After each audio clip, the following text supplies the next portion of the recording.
I am the man.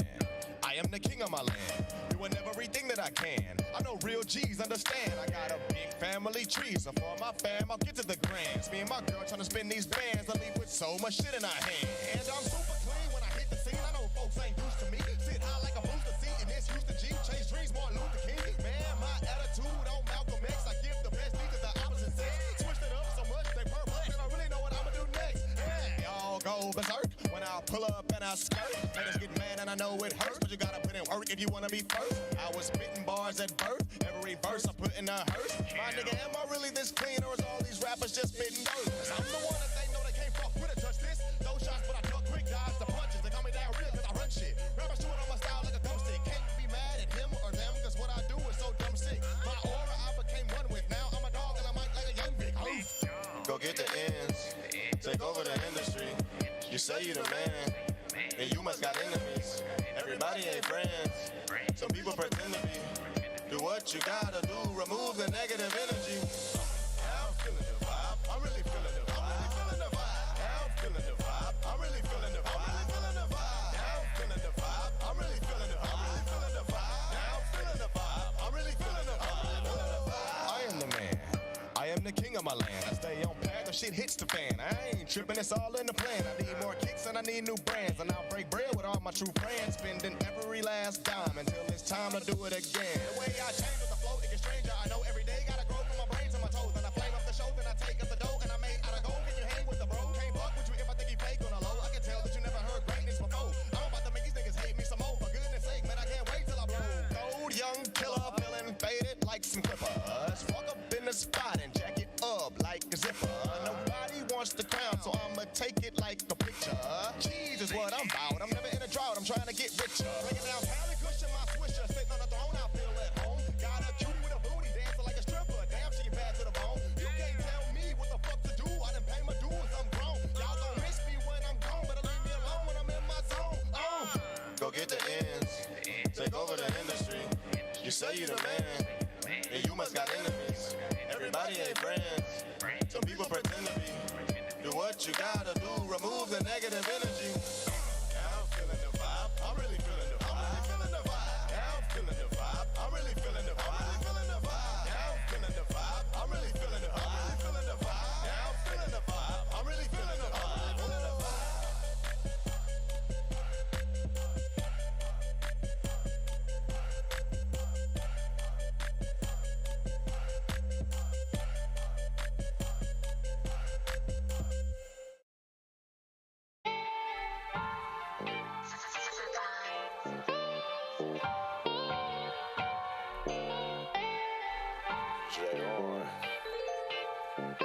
Giving y'all the untold story. What started it all? What started this grind, this success? Yeah. See, all of my G's gon' ride, and they reppin' on either side. Trying not to get drowned out in the rain. All of my G's gon' ride, and they reppin' on either side. Blowing and pulled up till we can't feel the pain. All of my G's gon' ride, and they reppin' on either side. Swinging, banging while I'm switching. All of my G's gon' ride, and they reppin' on either side. Gaining my respect till they know my name. The city of Houston is like quicksand, don't sink in. You better go back to where you come from if you ain't got thick skin. Been a real nigga since day one. My uncle taught me never pretend, but being too real can come with trouble and problems. Where do I begin? I go back to the days when me, Mike, and Bell parlayed in the cut. Always out in the clubs, looking to rub on bad freaks with a big old buzz. Riding with OGs and big B's, not giving a fuck. And running the streets while dressing unique and twisting our fingers up. But it was that one time that me and my nigga was out on our own. Met up about 5 bitches and a new nigga I ain't even know. Pull up to the venue, it's some new pool that I'm trying to get into. Even though we too deep. If you got me, then my nigga, you know I'ma defend you. Fuck around and got drunk, focus on the broad I won. We all in the zone. If Bill got the broad he won, we blowing skunk and taking shots of Patron. And I can smell the hate in the air, but our minds is gone. And that Houston booty had us both tripping, hitting downtown when we all alone. All of my G's gon' ride, and they reppin' on either side. Trying not to get drowned out in the rain. All of my G's gon' ride, and they reppin' on either side. Blowing and pulled up till we can't feel the pain. All of my G's gon' ride, and they reppin' on either side. Swinging, banging while I'm switching. All of my G's gon' ride, and they reppin' on either side. Gaining my respect till they know my name. Now we leaving the joint, drunk gangsta out acting the ass, talking shit to anyone listening, no address, so we give them a pass. But one of our bras are talking back, and now they both talking smack. Now I gotta grab the hoe, cause it's time to go, when a nigga really want the cash. I grabbed her arm, a real nice charm, and walked away. As I turn around, I catch a wild hook to the side of my face. I brace my fall. This nigga 250, I'm 100 lighter, huh? But I'm like, hell no, I'm a real G, and I was bred a fighter, bruh. So I hopped up, and to no surprise, I stole him quick. The way that he stumbled and paced back, that big nigga knew I was with the shit. I took my shirt off, and I showed the tats. It ain't no man that can hold me back. That's when I looked up and seen 15 niggas dressed in all black. They squared up like, nigga, what's up? Bell seen and said, y'all got us fucked up. But at that moment, we both knew that we were surrounded and stuck. Man, the scariest moment is when your nightmares turn reality.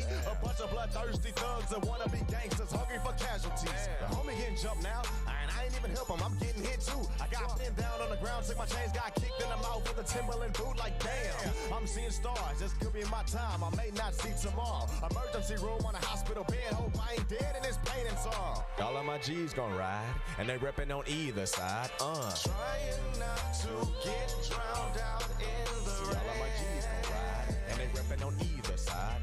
Blowing and pulled up till we can't feel the pain. All of my G's gon' ride, and they reppin' on either side. Swinging, banging while I'm switching. All of my G's gon' ride, and they reppin' on either side. Gaining my respect till they know my name.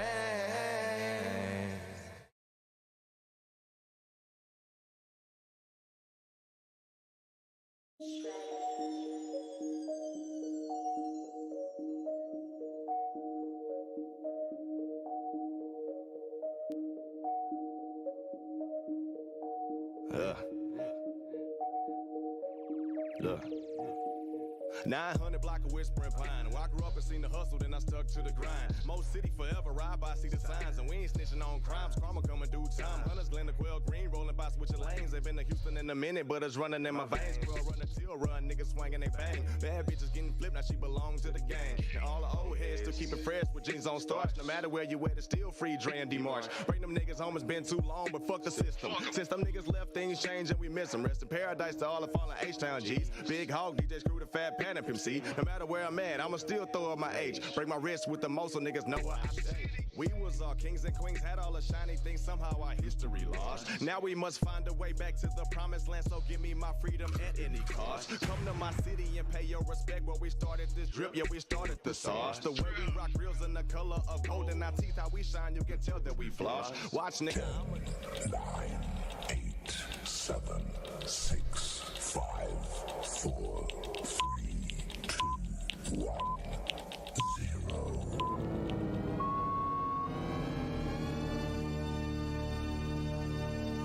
What's good? What's going down? What's going down? What's going down? We've back.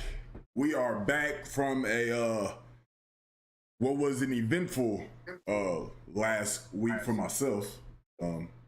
Got my brother Rail with me. I said my boy got the player Peace Chase on, you know what I'm saying? What's going down, bro? Nah, nothing, man. Chilling. My week wasn't that eventful. It wasn't as eventful as yours. Yeah. Why you come in so smooth? Like, I gotta figure out why this camera so zoomed in on me too. I feel like I'm suffocating. I feel like I'm so pixelated. I don't feel like you that pixelated. I'm looking at it on YouTube. Oh, that's why. Yeah. YouTube got it messed up. I need to find some better chords. What's up, Mama? Look, See, yeah, I finally met Mama last weekend. So yeah. now I feel good about myself. She was a fan of me and what I did at the wedding. Yeah, absolutely. What she say when she first saw you? She made you feel like a celebrity or something. Your mama and your aunties, they all made me feel like I was somebody. As soon as I got out the car, I think it was your mama that said, "That's the real." and I was like, "Yes, ma'am, that's me." I said, "Yes, ma'am, that's me." I didn't know who I was talking to at first, so they came in for a hug. So I grew up Southern and polite, so I gave him a hug back. Yeah.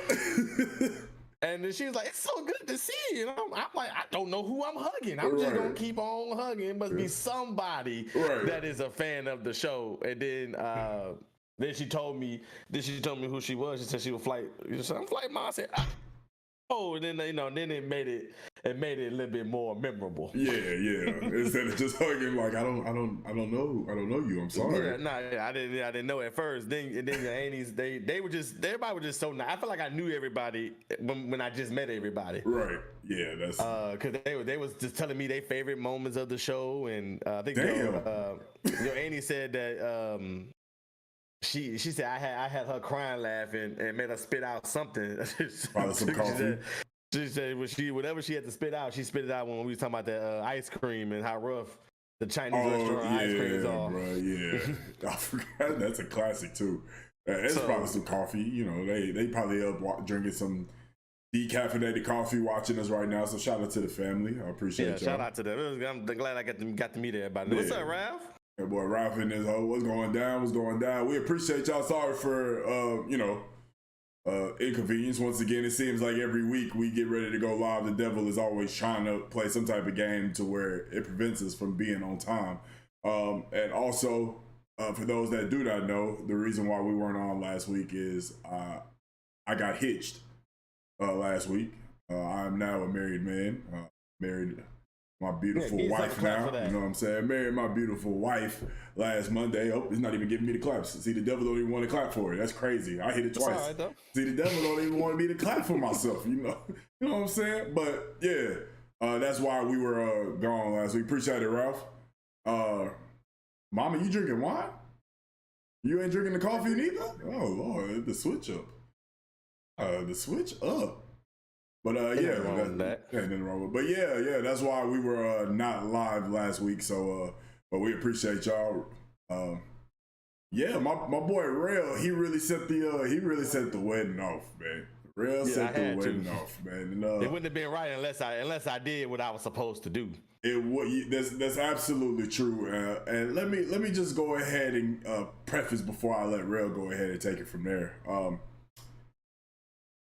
My wife and I, we aren't the biggest fans of cake. We don't like, our dessert is like eating cookies and ice cream type of vibe. And so at the reception, that's what we had. But there was little details within the invitation on the website that we left for all of the guests. And I'm just gonna leave it at that. My brother Red, you go ahead and take it from here. So Ralph, to answer your question, now I didn't DJ at the wedding. I'm not at DJ. I'm not at wedding level yet. I'm still at little kids' birthday parties. Like I'm still at game nights. That's where I'm at. I'm on that level of DJ right now. I haven't made it to weddings yet. It was actually Chaz that pointed it out because I forgot y'all had a website. Everybody did. I forgot that there was somewhere we can go to get the FWAC. The frequently asked questions. The FWAC. I was so confused. I didn't know what you were saying. I always call it the FWAC. The FWAC. I always called the FWAC. The FWAC. So when I went to y'all FWAC, it had one of the questions was, "Will there be cake?" Mm-hmm. And this is Chaz. Chaz read this to me at first. Right. So she was like, she's like, "Oh my God, they're not gonna have cake. They're gonna have cookies." But it says right here that if you want cake, you're more than welcome to bring your own. So at first I was like, huh. So I said, I didn't know it was gonna be BYOC. I didn't know that that's what they was gonna do. I didn't know that that's what kind of wedding they was gonna have. So I said, oh, that's interesting. I said, maybe I should bring my own cake. Everybody we laughed it off. We didn't even, nobody worried about it. And I was like, okay, well, whatever. I was like, whatever. I ain't worried about it no more. I ain't gonna, whatever. Right. But then as it really started to dawn on me, as the days go by and the summer nights passed us by. As the days go by and the summer nights passed us by, I realized that if they say I can bring my own cake, that is exactly what I'm going to do. But I was hesitant because I was like, okay, because as outgoing as my personality is, and as much as I like to make people laugh and do all this stuff, I don't like to take any shine away from anybody. So I told I was contemplating between, like, okay, do I want to bring? Because I said this cake is gonna cause some not controversy, but this cake is gonna cause some questions. It's gonna spark some questions up, yeah, and it's gonna spark a lot of interest, right? So I hesitate. That's why I think I talked to you about it. You was like, shoot, do it. He said, Kate gonna love it. That's what gave me the confidence that to do it. I'm bringing me a cake then. So on my way there, I stopped at HEB and got me I got a cake for my table. Hey, now listen. When he said that he got a cake for his table, he meant it. He literally got like a nice fun size, just like that's the best way to explain it. He got a nice fun size cake. He was not playing about it being for his table and his table only. I got one of them cakes that you get your kids when you forgot it was their birthday. You forgot to put the order in to get the full sheet, so you got to get the quarter. That's what I had, and I had them write. No, this is true story. So me and brother was at HEB, and I had them write hashtag Kate takes flight, and the white lady, she was so nice to me at HEB. HEB is such a nice place, really, and it's just you just go in there, and you just feel like you can do some really good grocery shopping at HEB. You really can. You just feel like everything is a deal when it's really not. Everything is way more expensive than every other grocery store that there is. But anyways, the lady wrote Kate takes flight. So she I see her, she was working in there. She had the little thing and she was hitting that thing. And it took about 10, 15 minutes. So she gave me the cake. And I was like, oh, thank you, ma'am. You don't know what you just did for me in this wedding. I looked at it, but it was Kate. Kait. I said, ma'am, you're going to take this back. Bro, man was loud.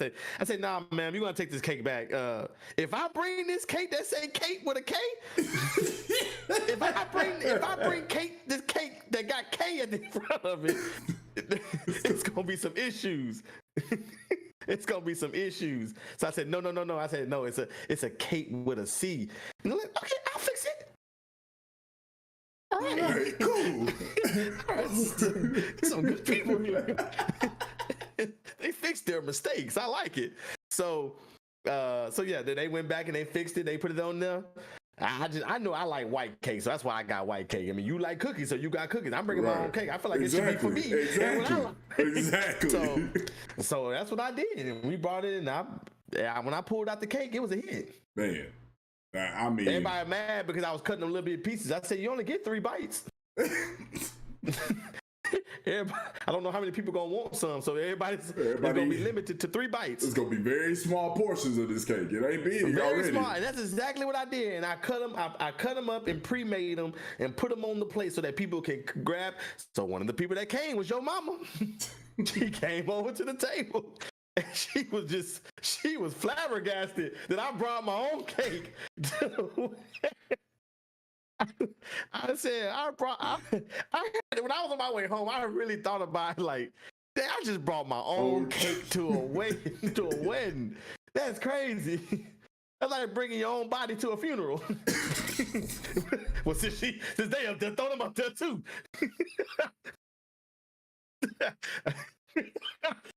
Bringing your own body to a funeral. That's what I felt like. It's somebody else's funeral. You gonna throw your own body up there.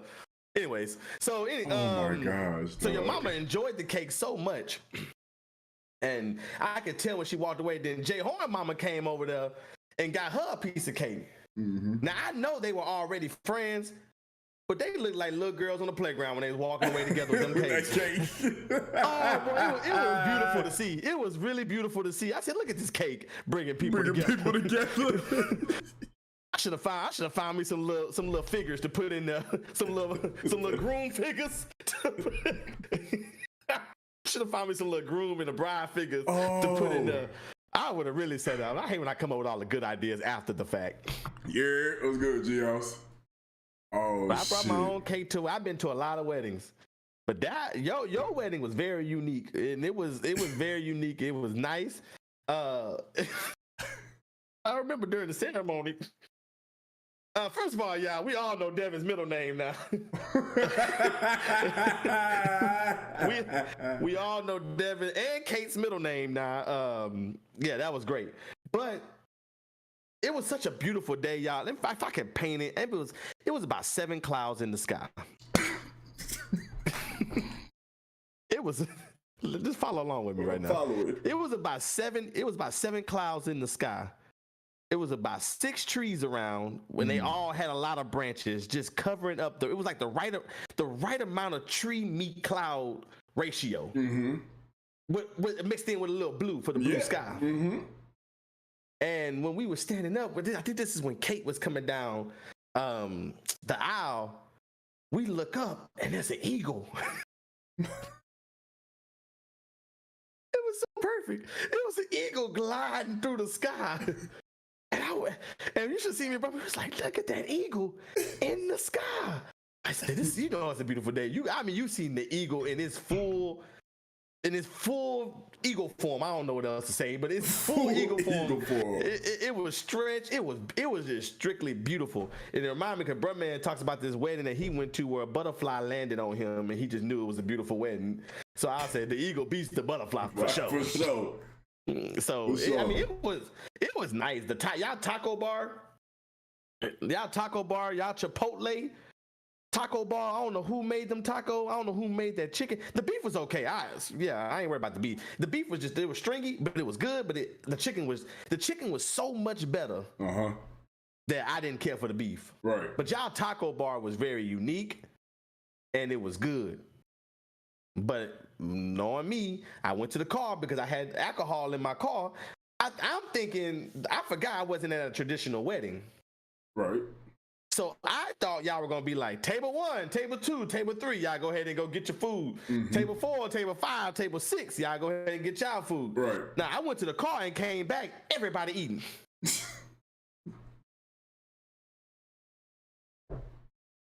So everyone been talking about the beef. How, Kate? Like they were saying it was good or was it bad? Because like I said, it was okay to me. The chicken was just so much better.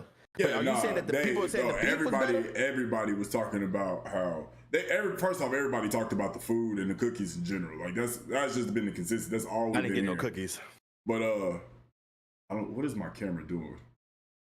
Why is it having a hard time focusing? Can it not see me? But anyway, yeah, everybody been talking about the beef. Everybody been talking about the beef. I mean, they talked about the chicken too. They just talked about it as a whole. But I mean, they were really. So I'm the minority. You the minority. Okay. You're the minority. Okay. But everybody talk like the food in general as a whole. Like that's been the topic of conversation about the wedding. Not how it was a nice. You know how the ceremony was nice. About the dancing, none of that. No, nobody care about none of that. Cookies. That's all we've been hearing, which is good. Which is great. I didn't get any cookies, so I can't judge on the cookies. They looked good. They looked at big, fat, juicy. Look like some. They're like the how the Good Burger, the Mondo burgers. Yeah. That's what your cookies look like over there. It was big. Look like the Mondo pat. Yeah. Your cookies look like Mondo burgers. Yeah. What's good, Rob? Okay. What's up, Ron? Okay. The chicken was so good, and that's what I like about y'all way, because y'all care about the people. Yeah. I'm thankful for all the weddings that I've been to. Thank y'all for having me in your weddings or at your weddings. You know, if you invite me somewhere, I'm gonna show up. But I hate when I get one plate of food. Yeah. I hate it, especially when it's good. See, y'all chicken was so good. I got back in line, I thought that man was gonna judge me, but he was like, "Would you like some chicken or beef?" Thank you, sir. Thank you. Just asking. Just asking, not assuming that. Yeah, none of that. Dan on the whole joke, like, look who's back. I told Brahman, I said, yeah, Brahman, you go first. You bigger than me. They don't say nothing to you. They sure like gonna say nothing to me. That's what I told them. Oh my god! I mean, that chicken was good. I went back. I just got the chicken and rice with some cheese. I didn't even get no. I didn't even get no taco. Nah, I turned that into a Chipotle bowl. Yeah. Y'all wedding was not. It was turned up. I was drunk, kinda. We kept going to the car and taking shots, then going to the bar and getting drinks. We couldn't make up our minds. So. Oh yeah, I'm glad, man. Look, it's good to hear that everybody had a good time, especially like everybody showing up on a Monday. Like that's what I think. That's what me and Kate was talking about. Like that, the love that was shown by everybody that showed up, because it's a Monday. Like there's people that was going to work the next day. There's people that took off the next day. People came. Her family came from California. We had some friends that came from California. Like it was a lot of love. Obviously, having like Warren come from Vegas, having a couple of my friends from Dallas come down, a couple friends from Oklahoma come down. Like it was dope. I'm just it was very overwhelming, the love that was shown up. But we were greatly appreciative of everybody that showed up. Shit, we just glad that everybody enjoyed the food, the cookies, the drinks, had a good time. But that sheet cake, boy, I had a piece when I got to the crib. It was amazing. That sheet cake was amazing. It said you echoing, Flight. Am I echoing? Which one of us is echoing? You're not echoing. I'm trying to figure out. It's gone now. You don't sound like you're echoing to me, but I don't know how it might sound. Nah, it's gone now because I don't hear it. Okay. Yeah. It had to be some type of feedback or something, but it's gone now. Let's see. Yep. Anybody? Fight? That's weird. I don't know why she didn't say my son. Yeah, I don't know why she didn't say that. That's real weird. That was. She's never ever called me Flight. That was kind of weird. What? Is that horn working? Let's see. It just worked. It just worked. People ate all of the cook. Yeah, I was looking for extras. There was no more cookies. I think we had like one. What we had, babe? Like one Fruity Pebble, 1.5 Fruity Pebble cookie left. That was a Fruity Pebble cookie. Nah, I'm not getting excited because I didn't see the Fruity Pebble cookie. There was a Fruity Pebble cookie, and that shit smacked. I guess I was so worried about the cake. People started bugging me. Go get the cake. I said, y'all chill. Y'all chill, man. Y'all they're not ready for it. Like, they wanted me to go up there during Jonathan's speech. I was like, y'all don't see this nigga talking. I gotta go up behind him, up the stairs. And then I'm gonna come back down with a cake. They're not gonna care about the speech no more. I guess I could have shown you, like, there was an entryway from the parking lot that you could have went up to. But I mean, that's neither here nor there. But I mean, I wouldn't expect y'all to know that. You know what I'm saying? Because it was only that's like, where the celebrities come in. I mean, essentially, when you are the bride or groom, or you're part of the bridal party, essentially you are the celebrities, right? So to your point, yeah, that's where the celebrities come in. To your point, that's cool. Because I left the cake in the car, and I was like, I didn't know what we was gonna get. I didn't know what, if we were gonna be able to get up to where you were. Because that's what I wanted to ask you. Your uncle that did the service, right? That's your uncle, right? Yeah, that's my uncle. Is that the same uncle that works at the Post Oak? Yes. Yeah. See, I kind of figured that once I found out that was your uncle, but I forgot to ask you that night. Yeah. He's the only one that's been on the show that I didn't meet that night then. Yeah. But I think he knew who I was, because when I walked in, I was like, he could see I was looking. He was like, "You looking for Flight, huh?" I said, "Yes, sir." He's like, "Right up there to the left." "Thank you, sir." And I went on up and went in and met y'all in the room. So I think he knew who I was. I just didn't know who he was to go, and formally introduce myself. Now that I think about it, and maybe you saw him, Kate. I don't, after the ceremony, I didn't see him. Like, I know he was there. I didn't see him on no call. I didn't see him no more. He was on call. He had to get back to that hotel. Nah, that's funny. That's funny. And the crazy thing is I get into it's perfect. That'd be a perfect transition. But like I didn't see him, but they also made sure that they didn't talk to him. Why am I'm hearing the echo now? But it sounds like it's not. Are you hearing me through your headphones? Yeah, I hear you perfectly fine. It sounds like it's going through like a speaker, then it goes away. See, it's the devil. It's the devil.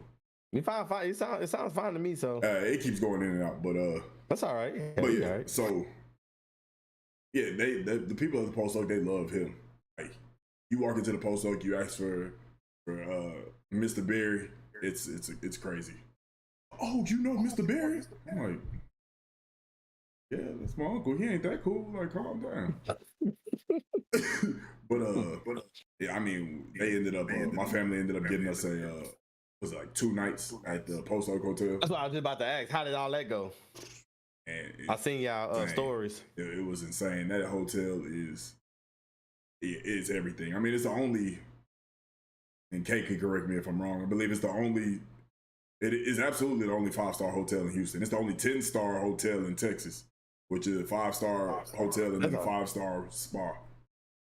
Oh, okay. Yeah. Tell me something. Cause I'm about to say, I didn't even know they went that high. I thought they started. I know Dubai has the highest one at 7, I think. Yeah.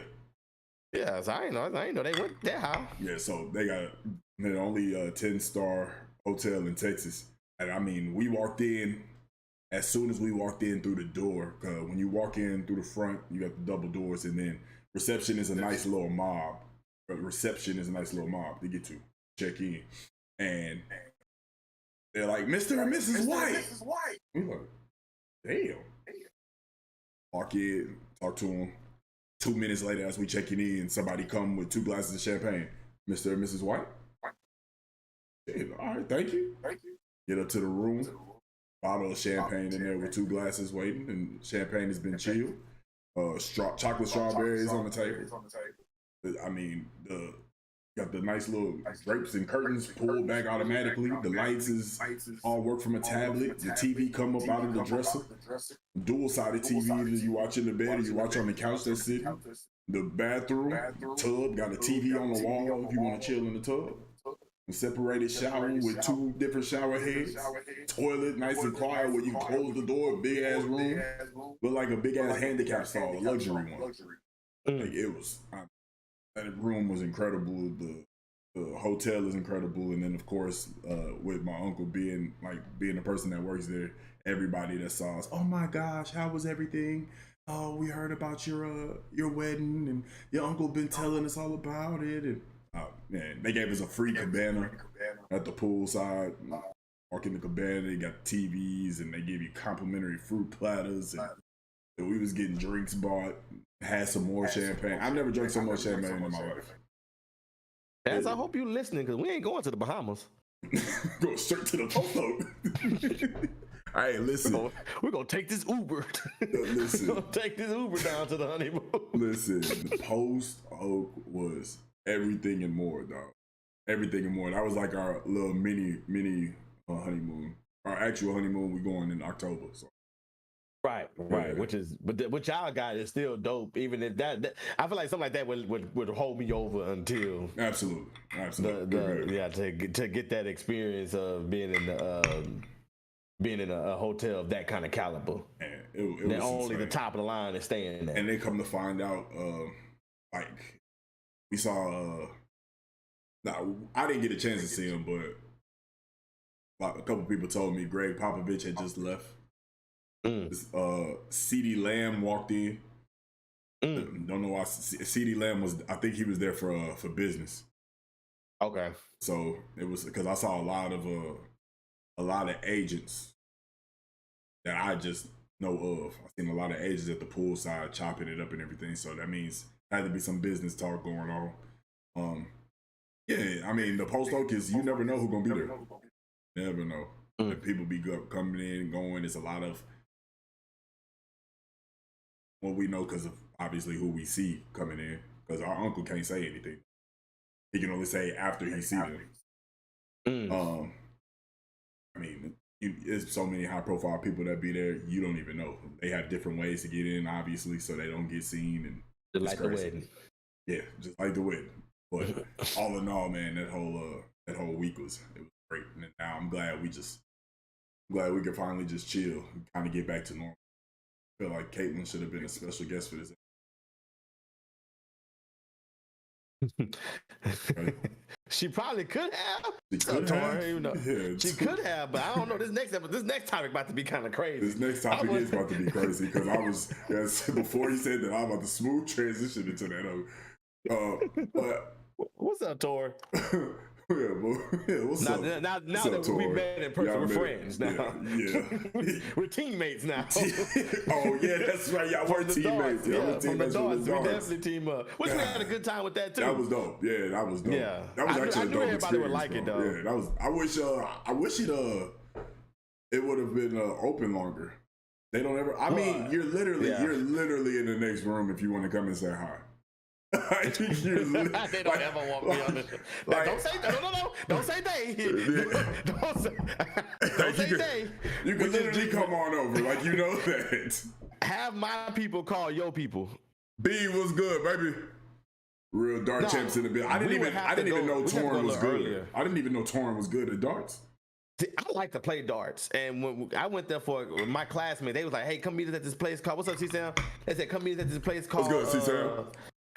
Flight Club, and I went with them, and we were drinking and having, but we played with strangers. Right. See, because if you just get like a regular reservation, then they put you with another group, and you meet up with strangers. You playing on teams, and you just hey, I got your back, you got my back, and and you in there just playing. But I knew I knew it was different. You know, we black, we niggas, we like to hoop and stuff like that. We like to hoop, but I knew that it was gonna be fun. Just the fact everybody in one area drinking, playing, we competing with the darts and stuff. That mother was live. I had a good time. I definitely want to go back and do it with a bigger window. No, yeah, definitely. I'm definitely. If I'm in town, I'm definitely down for that because that was dope. She outside walking Braun. Oh, okay.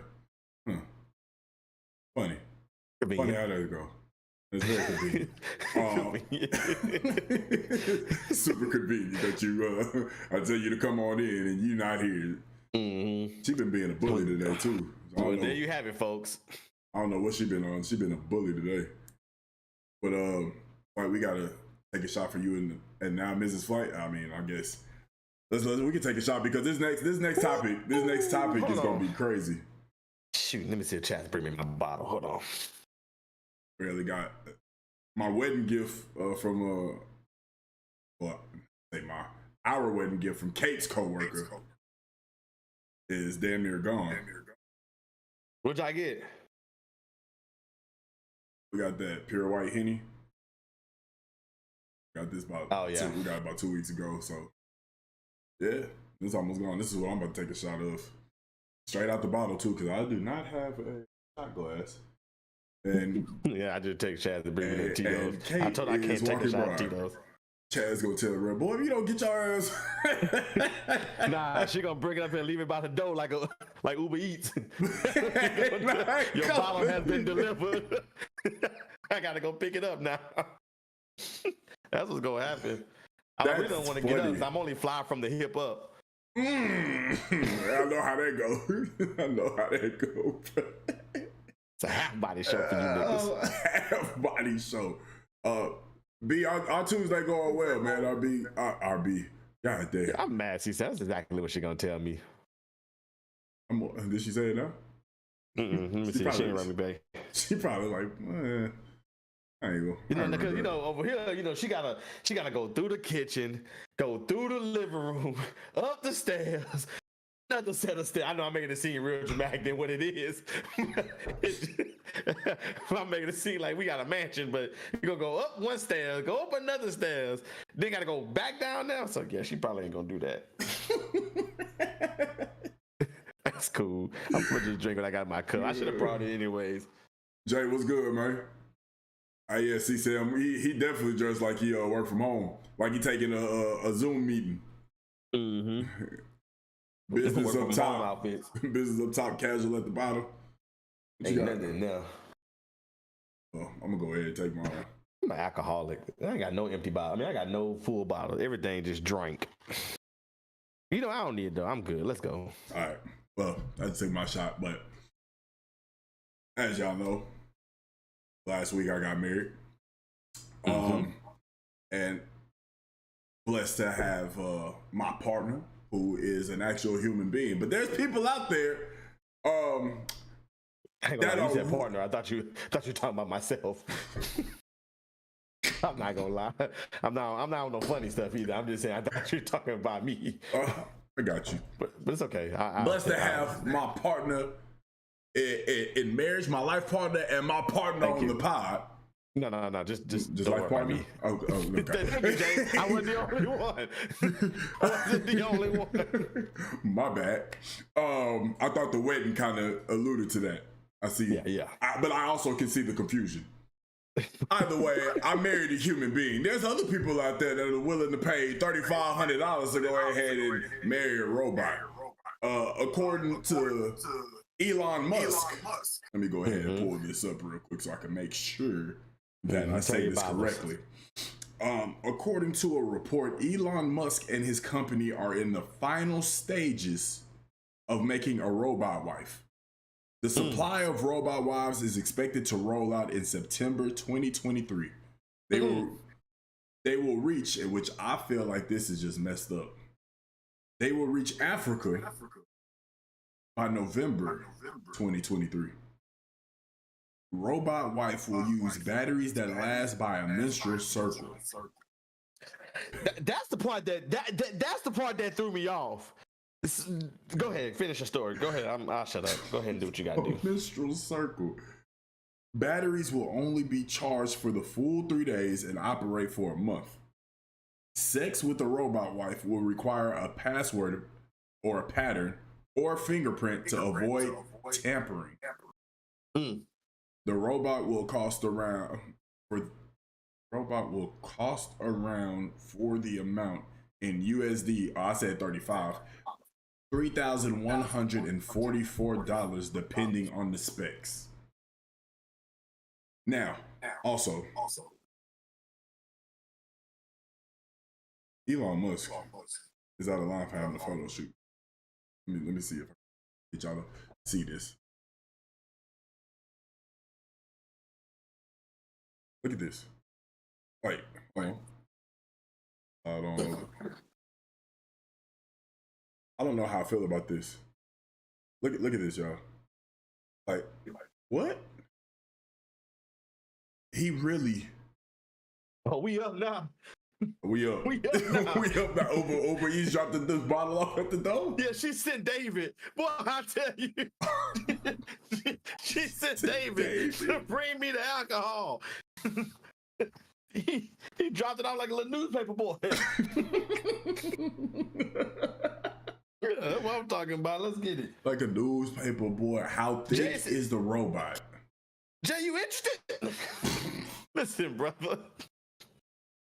Listen. My mama said Stepford wives. Listen, y'all. Jay want to know how thick the robot is. What if the robot thicker than the snicker? He said, hell yeah, he interested. But my thing, okay, it's a couple things with this robot. Why is this? I feel like something like this should not cost $3,500. I feel like it should cost a little bit more. Yeah, I feel like it should be way more expensive. The price tag is already scaring me. Because it's gonna be like bro, somebody about to affirm this or Klarna this. No, Jay. You're right. They're gonna put on their Klarna. They're gonna have their wife on Klarna. What? What if you ain't make your wife payment and somebody come pick her up? Come on, get the car. Come on, load up in the back of this van. Like, I think $3,500. First of all, if you get a robot wife, you should be able to afford that. But the fact that you gotta charge it every month is kind of crazy to me. That is kind of crazy. That is crazy. Like, why am I charging this back? Do it cop an attitude when the battery is low? Is that like her being hungry or some shit?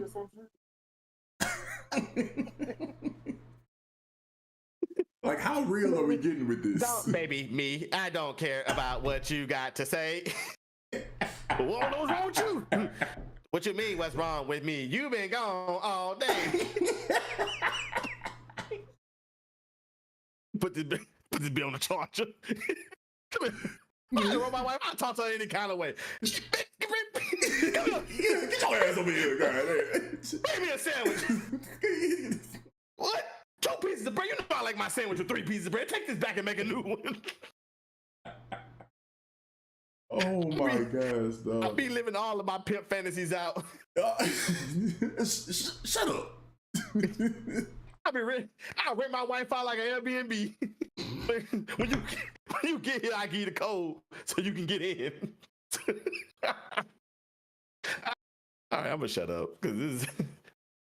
Yeah, think about that. How I'm renting your wife out. I'm gonna be a pimp when they come to the robot wives. That's a TV show right there. That is a TV show. Rent your wife. That is a TV show. Hey, we gotta make sure we trademark that shit. I'll take over the whole Bissonnette. Nothing but robot one. All you hear down the sidewalk, chink, chink, chink, chink, chink. All you hear all up and down the sidewalk, chink, chink, chink, chink, chink. Sound like a box of tools. Chink, chink, chink. I'm telling you right now, I'm taking over the entire Bissonnette. I'm running everybody out of business out there. SpongeBob type shit. Hey, Jay.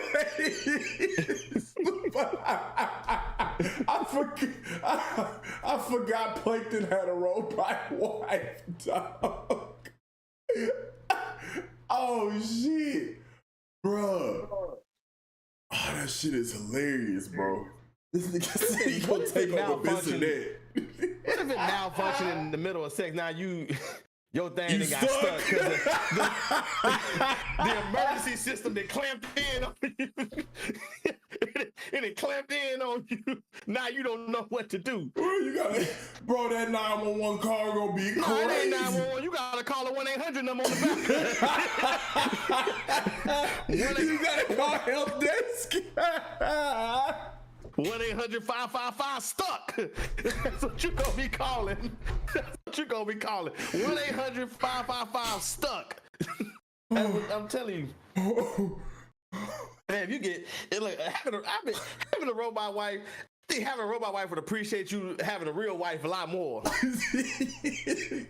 Cool. You think maintenance on a real wife is bad, boy? Now I gotta take you to get an oil change. You think not an oil change?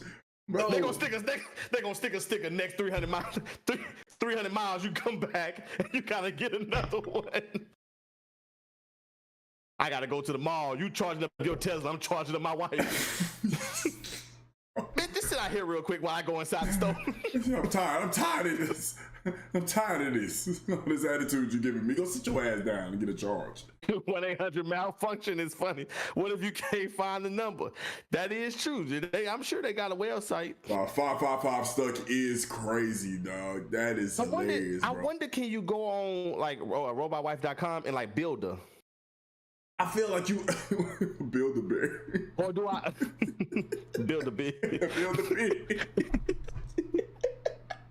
How do you divorce a robot wife? Throw in the tub. That's the easy question. Would you wait? All you need is one rainy day and throw out the window. Oh my God. Electrocuted. That was an easy question. Next, gotta give me some harder than that. Dude, she get half of everything. Yeah, she ain't getting shit. She gonna get electrocuted. You wouldn't divorce her, just reboot and start over? I mean, you gotta think about it, man. You spent $3,200. If you just divorce her, you just throwing money away. You gotta get your money worth, right? You can't just divorce her. Like that, like if you get a robot wife and you realize that you better off having a human wife, like, do you feel like even more lonely? Like, you really thought this is what you wanted, but the robot wife giving you attitude every day. You getting stuck because you keep forgetting the charge. You can't find a number at a point in time. You've been stuck in it for about 12 hours. Just imagine you screwing her and the battery go low. Just, Oh.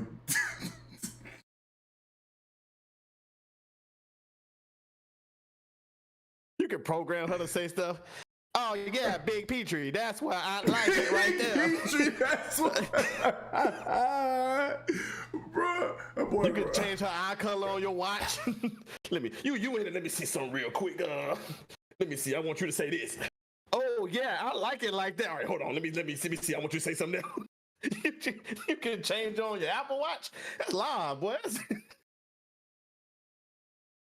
Oh my gosh, dog. What do you think the return policy is? 30 days, maybe? Might be. I give it 30 days. I think the return policy would be about 30 days. Make sure there ain't no rust. Well, they should be building it from scratch. What about used? Can you go buy one that's used? You ain't think about that. It gotta be refunds. If you buy used, is there a cleaning policy, cleaning service policy? Like, how can you ensure that it's clean? Would you be able to catch something from a robot wife? Is that the benefit? Because especially if the robot wife is, especially if the robot wife is a divorced wife, you know what I'm saying? We ain't gonna call them used because this is a little wife. They got divorced. That's why they by themselves. But what if like one of the arms fall off? Can you like go somewhere and order parts? Yeah, I'm asking all the right questions today. I'm asking all the right questions. And what does the robot wife do besides sex? Do it cook? Do it clean? Do it fold clothes? Do it fold clothes? Do it hold? Can it drive? Can it hold an intellectual conversation, not the, oh baby, how was your day? You know, can it hold an intellectual conversation? Because obviously the people that's gonna go for this is gonna be the people that, you know, more than likely, unfortunately, can't find their person. You know what I'm saying? What if they come out robot husbands? I'm pretty sure they might. If robot wife ends up being a hit. And then you buy both of them for a discount. And now you got roommates. And they together? I guess so. Then you get to some swinger type stuff. Then you get to some swinger type stuff. So you got the robot male, you got your robot wife. The divorce ones they gotta be cheaper. That's a fact. They definitely gotta be cheaper. They gotta be cheaper. I'm talking about $1,700 max. Them parts get swapped once they've been refurbished. I've heard of the movie, Mom, Stepford Wives. I've heard of it. I don't think I've seen it. Do they have robots as wives? I mean, I know a little bit about the concept, but I'm gonna say that's what the case is because I don't think she would have brought it up. I mean, listen, she's brought up some. Oh, it is? Okay, cool. Rob said that if you divorce, she gets half the battery. It came out in 1975. Also, this is just all coming out. No, I see now. Now we in the future. There's a remake in the early 2000s. There was. That means another remake is coming real soon. It's definitely coming real soon. It's about that time. How early? 2000? Because if so, a remake coming in 2 years. Having a robot wife is crazy. That is so crazy. I just don't understand. Like, what are you getting out of? It's gotta be. Do you think if you get the robot wife, especially if you have a Tesla, there's some type of thing deal with like that? They might work together. They might work together, right? Like an iPad and an iPhone. Like Apple products in general. You know what I'm saying? Like, It's gotta be like that, right? Teslas drive themselves so that you can put the robot wife in the driver's seat so you can relax. So it look like, man, come on now. Elon Musk, he ahead of the game. Hey man, Yeah, bro, man, so you understand the combo pack. You get both of them. Hey. What's up, bro, man? Do you pair a wife and a Tesla? That is true. Can I hook up? Like, can I use her like a speaker? A dancing speaker. You can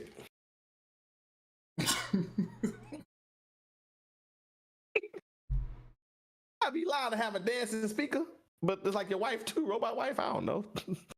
Bro, there's so many questions. Imagine coming home late and the robot wife gets abusive. You're not gonna win that fight. I feel like you become a slave since robots know what's best.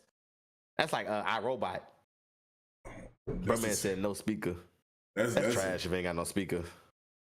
That would be trash if it ain't got no speaker. That's crazy if it gets to that point. That's the iRobot shit. It might. Don't let you break it down real nice when you clapping the middle cheeks, and the robot wife really like it, and you do something that the robot wife don't really like, and then she become like what's her name off of it's a thin line between love and hate. Or what if she rates you? Oh, rate would be crazy. What happens? Tonight was not your best performance. 3 stars. Do better. Do better. Reminds me of the smart house. Yo, it sounds like that, honestly. That's crazy. We're in the future now, y'all. Nah, we definitely. Yeah, I thought he did at first too, Mo. I ain't gonna hold you. I thought. Oh no, that was dark. That was. Y'all thought I said, dark. "Will the robot rape me?" Nah, it sounded like it, but I knew we weren't going dark. But that would be crazy. Oh, if it was Siri voice, like Siri come to life. Oh, that'd be crazy. There's some people that really like Siri and Alexa's voice too, so that's insane. Whew, this robot wife is throwing me off. The fact that Elon Musk even came up with this contraption. I mean, it makes sense. A nigga that's not married. Or is he married? No, he had a girlfriend. No, he ain't married. No, I mean, he got a kid, so. Yeah. Okay, I thought he was. Kids? I thought he was married. They have like married. little robot babies. That's going too far. That's going too far. Nigga, creating a robot wife in general is going too far. Let's go. I mean, that's more foreseeable than the robots having babies. Now you got a half human, half robot baby. That's insane. That must sound kind of loud though, like Nebula.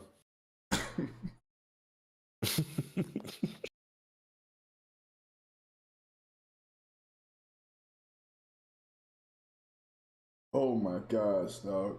I'm just mad that it's going to Africa first. I thought it would reach Africa I thought it was gonna come out here in September, then reach Africa by November. So he said it's gonna get around the world pretty fast. Oh, maybe that's what it meant. Maybe that's what it is. Well, them Africans gonna be using their robot wives to hunt. Roll out in September 2023 and reach Africa. See that lion over there? I want you, baby. I want you to go get a lion. that robot wife can't run out of energy. You just use your battery faster. You go get the lion. I promise I put you on charger. Dog, so if they gotta do an activity like that, they do their battery a little faster. When you say a little faster, like how fast? Instead of like charging them every 30 days, you gotta charge them every 25, or like for that month, like day 25, you gotta put on the charger because they low already. Probably so.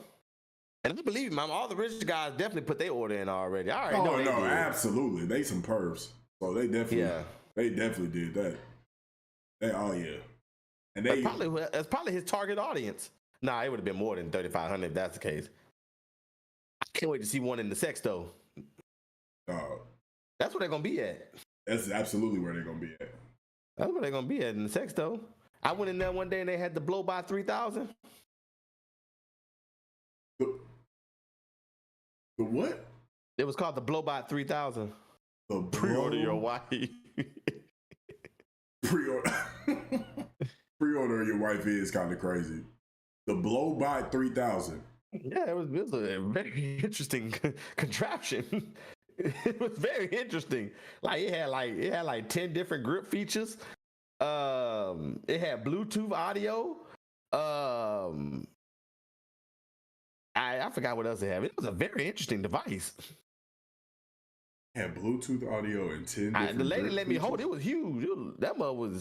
It was not small. It ain't nothing small. It was real big. Like you gonna have to like really like you got to hold that mug with two hands. Was it just like a head or something? No, I'm probably not gonna find that picture. It's gonna take me forever to find. But once I find out, I might send it to you later. I'm gonna post it on the social media so people can see it. Jay said, "Did you buy it?" Man, nah, I ain't buy that much. I took that experience. Oh, no cheating modes. You know, screw the blow by. I'd be mad if I came home and saw my robot wife talking to somebody. No, you can't even find No, a no, robot you to can't. say, No, because what was the last thing you read? Let's talk about that. What was the last thing? You got to put in a code or something? yeah, sex with a robot wife will require a password, a pattern, or fingerprint to avoid tampering. So that's the no cheating mode right there. Yeah. You can't even let your partner borrow. What if you kicking it with your boys? And he was like, yeah, I went ahead, just got that, you know what I'm saying? You got to put a password in and, so I made my password, y'all was drunk, just chopping it up, and you confined in your homies. And you come back and see him busting down your robot wife. How would that make you feel? That made me feel, that would hurt my feelings. Nigga said finger.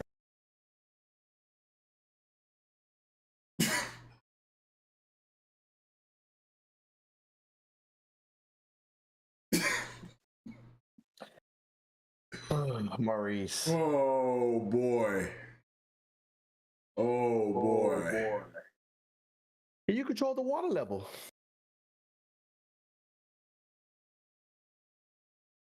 You can't. Why would it even come with water if it's a robot though? Because then. Wow, this is Elon Musk might be on to something. I mean, so if you do have, but that's enough. So is it gonna come with like a pocket, like a pocket for JJ, like for moisture? It's easy. built in. $3,500. I better get everything built in. Better be all. That's what I'm saying. Like, is a built-in like pocket, John, for and then it might be like a button, or like when you activate it, it already knows, so it's going to be moist for the sex. Bro, because if you get a robot that's dry, that's gotta hurt. That's gotta hurt, right? It definitely gonna hurt. Then you really gonna have to call the help desk. What if it malfunction? What if it don't work? Does that qualify for like a warranty? Can you send it back? About 15 years from now, did you or a loved one purchase a robot wife? You might be entitled to compensation. You might be entitled to compensation. Hacking your wife is gonna mean something different in a few years, yo.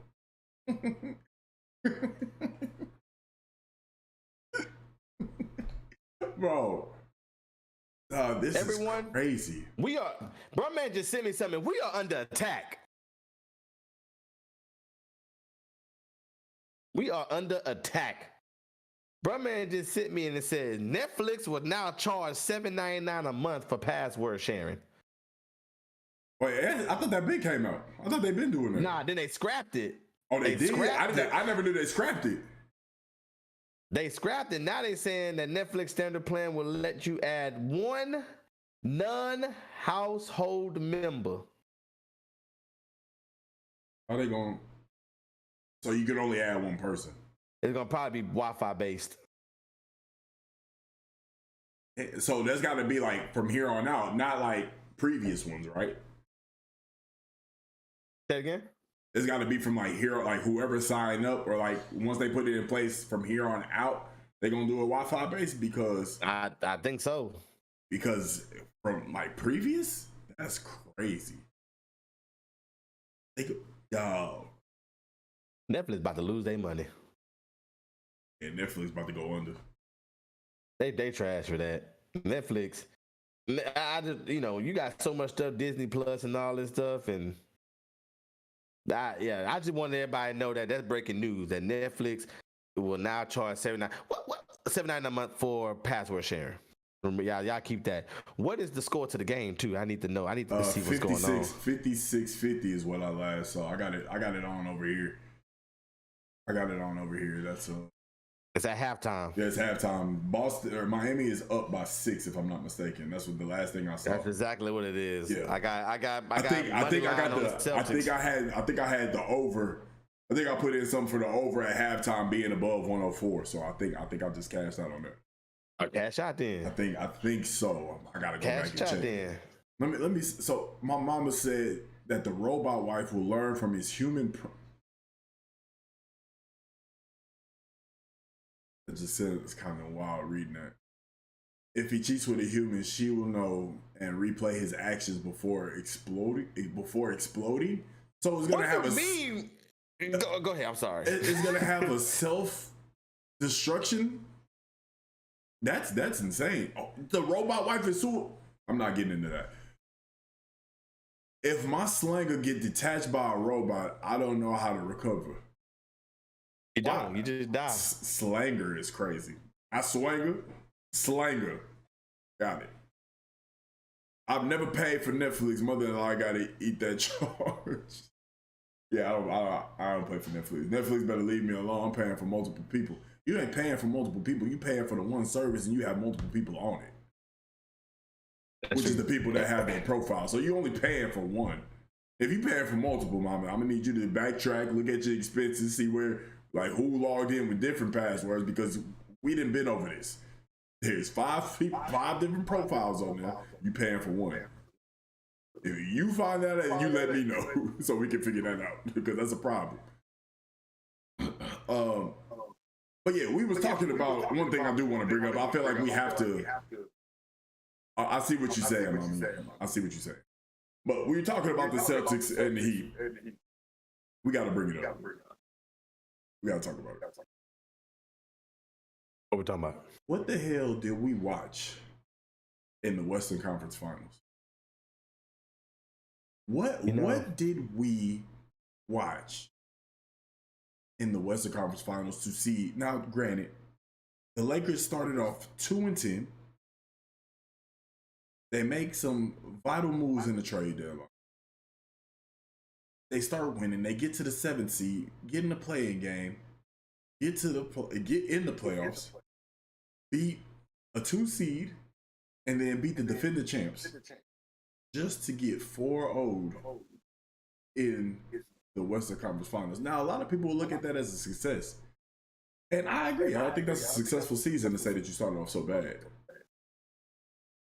But I just don't understand how they got swept. And they had guys that can make shots at the end of games, and we didn't. That's what it came down to. I mean, if you look at was it game 3? They was winning, and then Jamal Murray just started. He went on a 2-minute stretch where he couldn't miss. If you look at game 2, I thought that was game.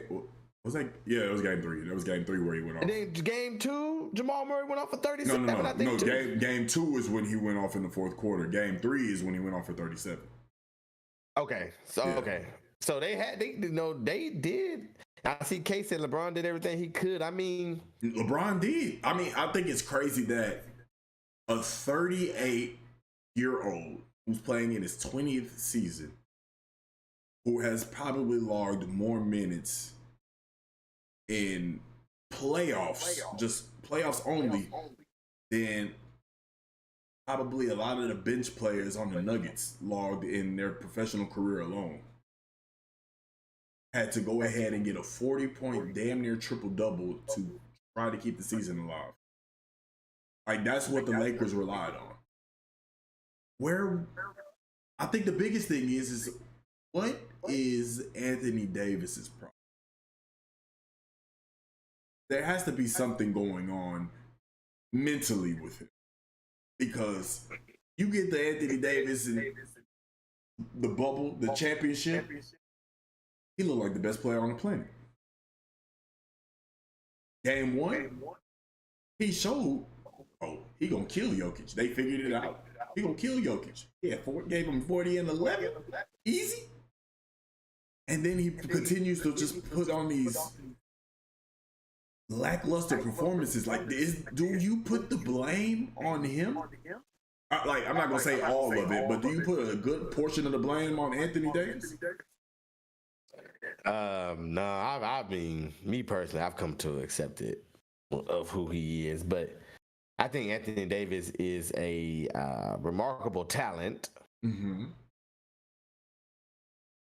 but he lacks aggression. He lacks the. Yeah, that's what I was gonna say about the bubble too. I mean, that was pressure, but I think there's a different. The bubble was different because there was no crowd. I think that's the one thing people got. There was still pressure to win. I tell people all the time. Go ahead. My bad. Go ahead. No, you're good. I tell people all the time. Boys, having a crowd is a difference maker. Having an audience is having people cheering. That's where I was going. And booing is a difference maker. That's to where I was going. When you hit a shot and it's like, so you get that pan away. You see people acting crazy. You seen the crowds this year. You see LA crowd. This is the first year they had. This is the first year in a long time they had playoff basketball in the Staples, right? Because when they was in the playoffs last time, it was the bubble. So this was LA's first time having playoff basketball in their arena. Because didn't they have a play-in game? That against the Warriors, yes. Wasn't that in Staples? I don't think so. I feel like that. Maybe, I don't know.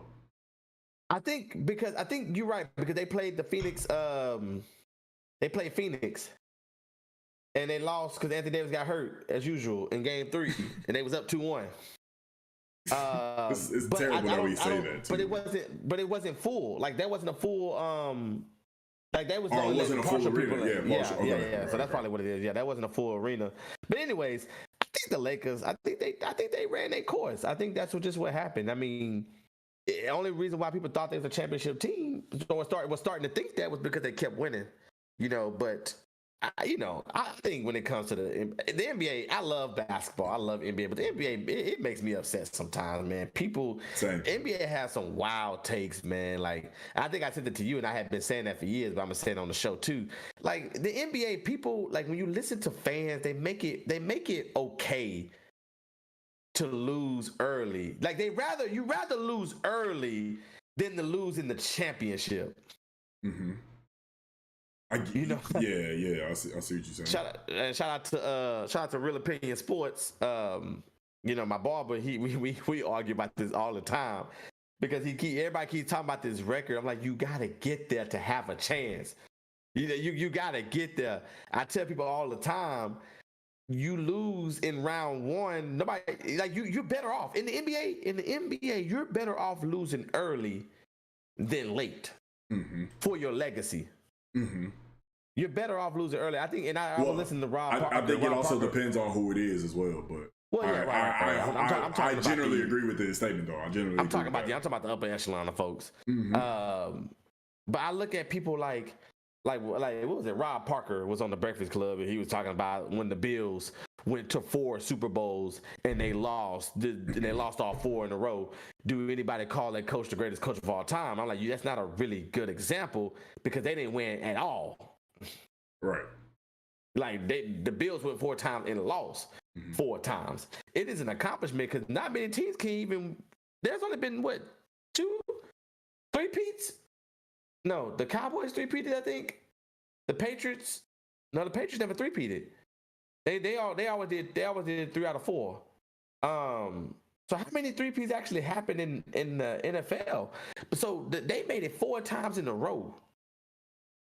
Yeah, 3-peat in Nobody any worried sport about is LeBron tough. who made it 8 years in a row. Was it 8 or 10? I think it was 9. No, he made 9. No, it was 8. It was 8 in a row. It was 8 in a row. He made 10 finals, 8 in a row. Yeah, that's right. Correct. Yeah.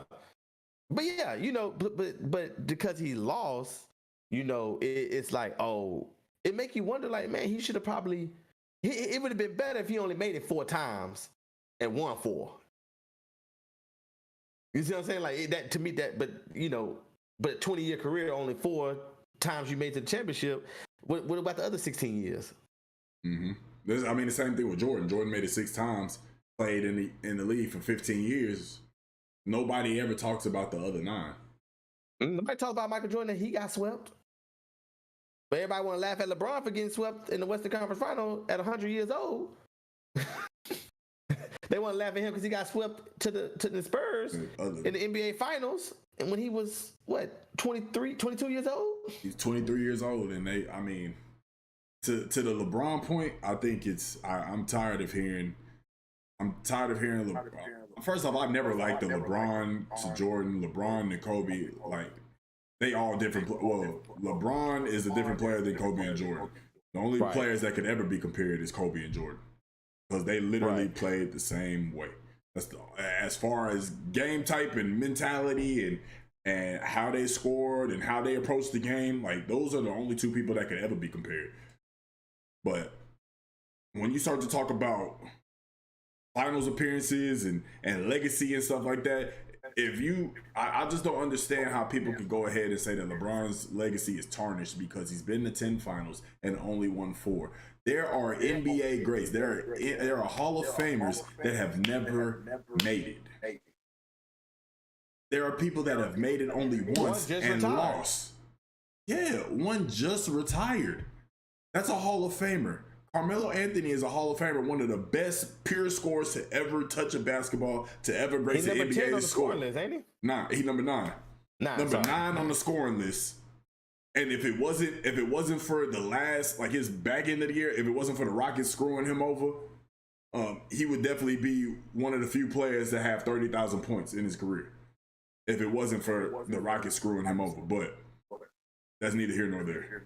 But the fact that LeBron made 10 finals, like, people discredit that all the time. I'm tired of people discrediting that. Oh, he only won 4. Shut the hell up. That doesn't matter. It doesn't matter. It doesn't matter. Y'all praising people that only made it once in their 17 years. Like, it's crazy to me. Or made it twice. Or made it twice. They had to team up with historically great teams. Had to go into like people don't like people. They're just now like trying to like clown KD for this stuff. Like, I understand. Like, KD won a ring. KD went and tried to do it the right way. Couldn't get the help that was needed. He did everything in his power. It didn't work. He left. Simple. Now, he could have went to a different team. Don't get me wrong. I agree with that. He could have went to a different team. But I understand the whole reasoning behind it. He didn't have to go to the team that he was up on, but I also understand get the ring. That's the part of it where I tell people that's the part I have a problem with. Like, he had them beat, yes, and everybody wants to blame Russell. Like, he was not playing. Like, this is the problem I have. Everybody want to blame Russell for the 3-1 collapse, but y'all don't want to give Russell credit for the 3-1 lead. And that's it. Russell has always been the scapegoat. Nobody's ever praised Russ. Like, nobody ever talks about how Russ got that trash-ass Thunder team to the playoffs after a historical season of averaging a triple-double and hitting the game winner on that Nuggets team. On that Nuggets team who had the 2 main players that's going to the finals now. He daggered them, got the triple-double record, and brought that trash-ass team to the playoffs. Like, nobody brings up shit like that. They always want to use him as a scapegoat. Like it's just crazy how people's basketball takes are. They just want to go with whatever's popping. And then to the bubble point, let me play devil's advocate. I saw Jay said that the bubble had no pressure. To a point, he's correct. When you plan for something though, and obviously you being a football player, me being a basketball player, I think just us being able to play in front of a crowd, we do know that crowds have an impact on the game. But you expect that when you're going into a game. When you go into a game and it's quiet and you playing for something, that's a different type of mental test that you got to go into. That's difficult. Have you ever tried to get up for a game and you're trying to win the championship or trying to win a game with nobody? You got just crowd noises playing from a speaker. That shit is difficult when you're especially used to the pressure of playing in front of 25, 30,000 people. There's a big difference. You're used to people saying, you suck, AD miss it, Bron, you can't shoot. You're used to that. You know how to tune that out. But then when you don't have that, you got to tap into a different type of mentality to win. That's why I say the bubble championship was pretty tough. You got to do that with no fans. It's hard to get hyped for a game when you ain't got no crowd. And you're away from your family. You away from family. You away from friends. You away from your routine. You gotta adjust. Have routines. You gotta adjust that bubble. So there is pressure. There is, and then you gotta worry about the outside. Like, so you're in this bubble. You're not able to communicate with everybody. But obviously, we see what's going on with social media. You still don't win the bubble championship. What you think is gonna be said? Oh, they can't even win with fans not even there. That's the easiest thing. There's pressure right there. Like, so that bubble championship is hard. Then they tell you LeBron championship ring is cubic zirconium, but if he would have lost, if anybody else would have won that bubble championship, they would not be saying it don't count. If Miami would have if it would have been switching, Miami beat the Lakers 4-2. Oh my God, we would still be talking about it to this day. Fake ring. Nobody would ever mention. We'll still be talking about it. There's people that's still talking about the damn 2011 championship. When LeBron didn't show up. That's the one. That's the one, boy. Well, I'm gonna turn in my card. I'm telling you right, boy. He made me mad that series. I ain't gonna lie. And that's crazy. The way he was pouting in that series and playing it was bad. Yeah. But people still talk about that. So what you think people would have been talking about if they would have lost the bubble championship? That bubble championship was difficult. I personally don't care what nobody said. That ring right there was a tough ring to get because you literally had to step out of your element. You had to step out of your comfort zone. You had to switch everything up for 2 months, 2-3 months. Be away from family, be away from friends. You don't get to go home. You sleeping in a hotel bed.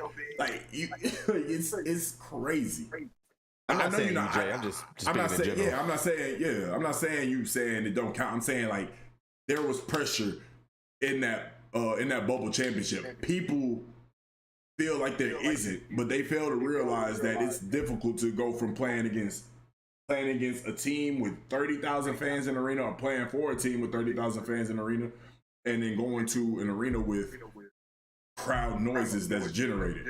That shit is tough. That's hard to get hyped for. But like I said, I think all in all, like LeBron James, it was exciting because when that was the point of the season, I was like, man, I'm not gonna be able to see LeBron James in the playoffs this year, and I ended up seeing him. I ended up seeing him go for 20-20 against the Grizzlies and put them little kids away.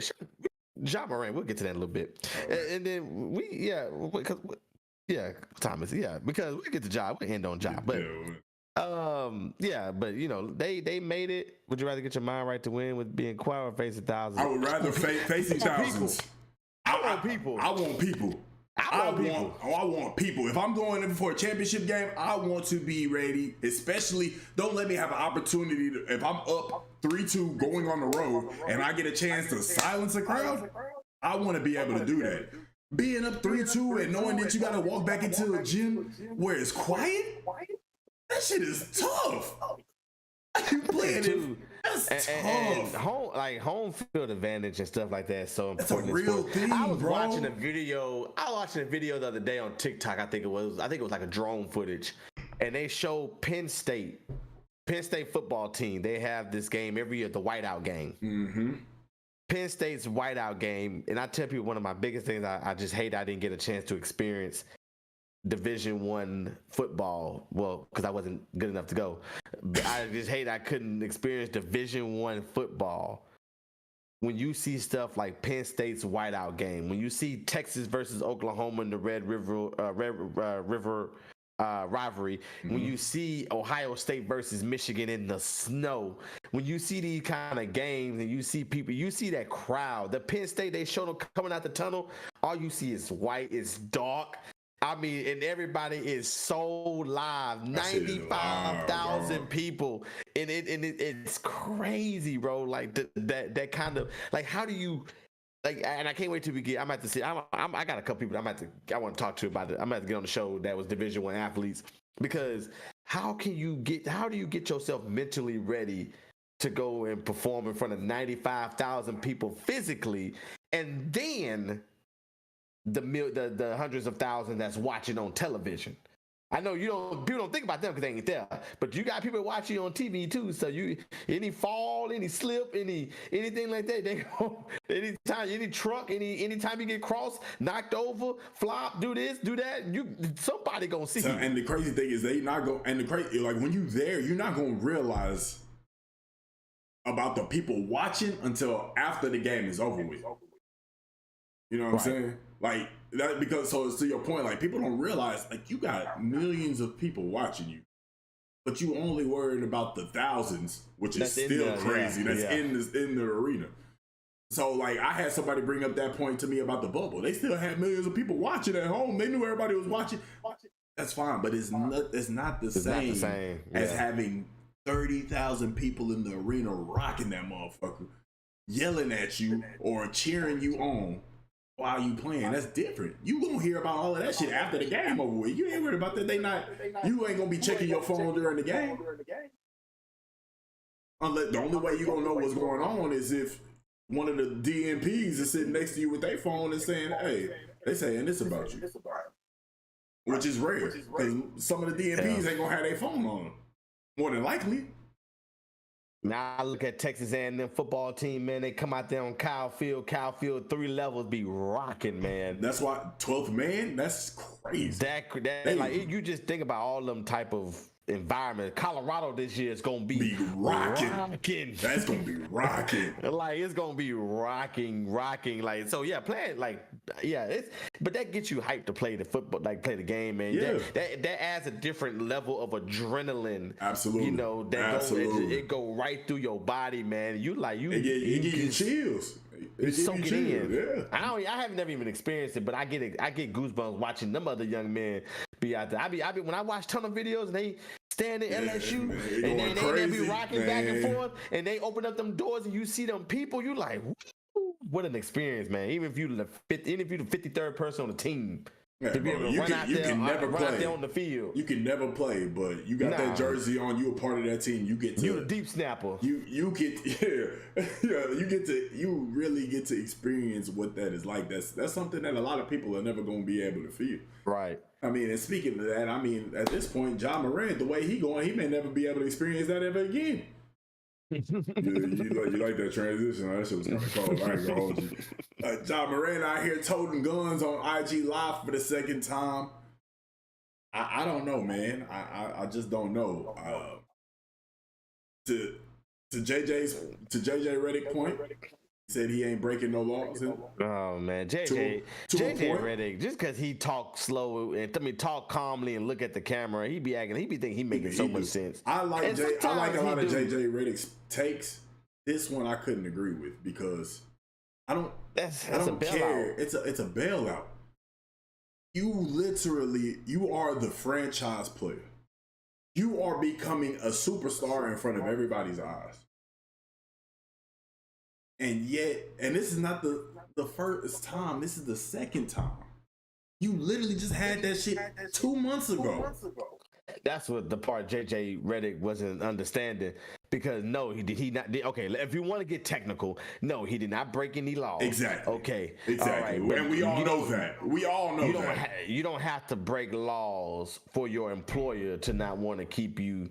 Oh, you know what I'm saying? Like, if I can get on here and say some outrageous stuff, which I try not to, and somebody at my job can see it, and I can lose my job. I didn't break any laws. Yeah, but, you're just speaking freely. I'm just speaking freely. You just speaking freely. That's it.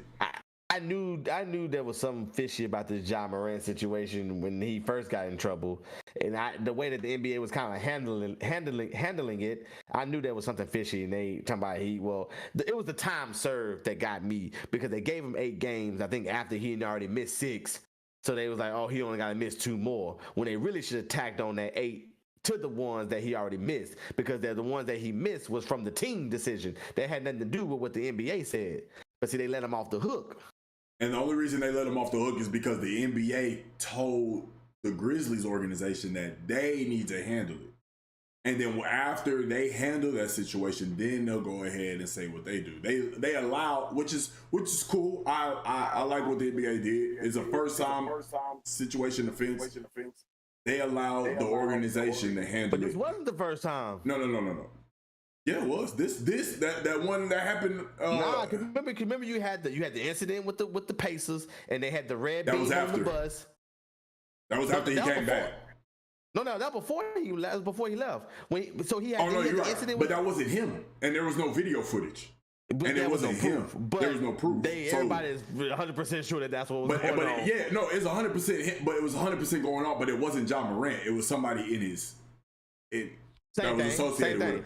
And then right when you that famous, when people around you, that's you too. Because if not, if that was you, put that. Hey, chill out. Hey, don't do that, because if you so that if they did it, he did it. So then you got the incident with the boy at the 17-year-old boy that went to his house. That was after the gun. That was after the strip club thing. No, that was before that one. That incident was before the That was before there a lot of this stuff. There was a lot of stuff that came out after, because you got to remember, a lot of this stuff was like, it's hard to get, because a lot of this stuff was boom, boom, boom. But a lot of what you hearing after, or a lot of what you hearing about Ja was happening after that strip club video popped up. Well, after the video popped up, but the events happened before. The bus incident happened, and then because the boy at his house, I believe, happened in the off season. So we heard about it late, but that happened early. That one happened first. Then the incident with the Pacers. Then the strip club video, and then now this video, because they was talking about the other 2 already. And then while they were talking about those 2 videos, that's when he got in trouble for the gun. So it was like, dang, nigga, you already in trouble. I mean, you already being talked about in a negative light for this. You know, I watch these sports shows all the time. Nah, yeah, you're so right, I hear them talking about. They were talking about the boy incident, and they were talking about the beam, the red dot. Then he got in trouble for the gun. You know, so then it's like, dang, nigga, you already. That's because I remember being so upset with him the first time, because I'm like, dude, you're on the internet. You see that they're talking about you.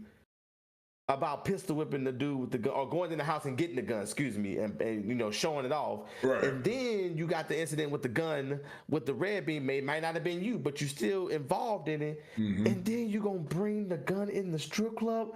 Like, his PR team has to be the worst in the world. I mean, and I don't even blame them, because he's making these own decisions on his own. It's people around him, bro. It's people around him, bro. Only thing I can say the second time is that the homie tried to save face. He tried. And a lot of people be like, no, I mean, that's still, he tried, because you live. He probably knew Ja had it, but he didn't think Ja was stupid enough to bring that shit out again after he had all of this situation going on. So that's why he went ahead and jumped real quick. He was startled, trying to save face. Obviously, that partner he was with is the same one that they said was with him that had the red beam on the car. Now, see, that is new information to me. I didn't know that. I think his name is Pookie Pock or something. His name was something like that. And they said that was the same dude that was. Look, man, I tell people all the time. Look, you have to be aware of the opportunity. I see Jay saying, understand and be a professional, but what law did he break? I think it's more. It's more than a law. It's not the fact that he didn't break a law. It's the fact that you a professional. It's like you said. You are a professional. Understand that you have an image and a reputation to uphold. You literally are throwing your life away just by flashing something. Perspective and perception is everything. So although you may have not shot anybody, you may not have robbed nobody, and none of the case, any of that nature, you are putting your entire legacy in jeopardy. You're putting your basketball career on the line. You putting that Nike endorsement and your signature shoe on the line. You putting your Powerade endorsement on the line, and any other future endeavors that you may hold at the age of what, 22, 23? Right. You're still young. He can bounce back, but the fact that you literally are doing stuff, even though you haven't broken the law, but you're literally like, I just saw something funny today. Somebody said, "Where's the NRA in support of Ja Morant?" The people that that's more than likely are supporting what you have and understanding that you ain't breaking the law, they not going to support you when shit like this happens. Like, so that's like, you can't be doing anything like that. You got a legacy to uphold. You are literally becoming the face of the NBA as the seasons go on. You can't jeopardize it by pulling out a gun every time an IG live pop off, because perception and perspective is everything. And Jay said, not saying Ja actions is not right, but it's crazy to snatch his life, and he hasn't been convicted. They're not gonna snatch his life. They're not taking his life. They're not taking his life. They just gonna discipline him for doing something that's detrimental to the league. Because now, like, this is, you play, like, you don't only play for the Memphis Grizzlies. You're playing for an organization that is under a bigger umbrella.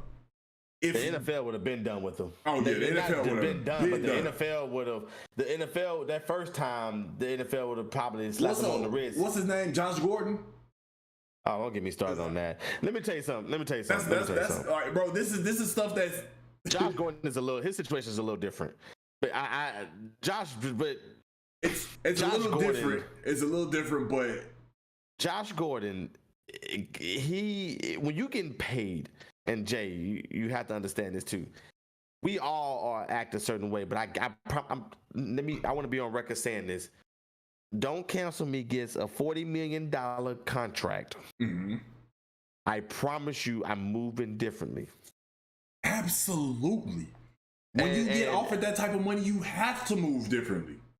You know, because when you have an image to uphold, and I know you don't ask for that. And I understand some people are like, well, I'm not a role model. I get that. You don't have to necessarily be a role model. But you can't be like the words you said. You can't be detrimental either. So you don't have to necessarily be a role model, but understand the position and the power that you have. And I think that's the one thing Ja doesn't understand: the position and the power and the influence that you have on the grip that you have on young kids, whether you want that responsibility or not. It's very, very, very, very simple. Have people around you that can take care of stuff for you. People move their security guards. You know what I'm saying? People, LeBron, everybody has security. You know, why are you the one flashing the gun? Let your team handle that. But don't let your team. Yeah. Don't have your team aiming at the Pacers team bus. And you're right. Your image is what drew these sponsors to you, But okay, his image. So for Ja, his image before this season, how many times have you seen Ja toting a gun live? Powerade and Nike are not going to go to you to sign a 6-7 figure deal while you toting guns. Right. You said your image is what drew these sponsors to you. But you said, but I also do agree with what you're saying. But the image that drew them to him is not the image that he's upholding. Exactly. That's the problem. He's still wanting to do what he want to do. You can't. I mean, it's unfortunate. It's very unfortunate. You just can't. Why do you even want that image? That's the part I don't understand. Why do you even want that image? I got $200 million. That's not the image I want you to have of me. You know, now, I mean, he's gonna bounce back. Now he's gonna get it because I think the NBA is gonna get him 30. Nah, if they give him 30, I put it like this: if they give him a 30-game suspension without pay, it's going to be a lot of people that are absolutely upset. It's okay. Because he's gonna have like with the NBA. Deter. I'm saying that with the NBA. The NBA understand that they gonna give him. They gotta at least give him half the season. At least punishment is to I don't think so. Punishment is to deter.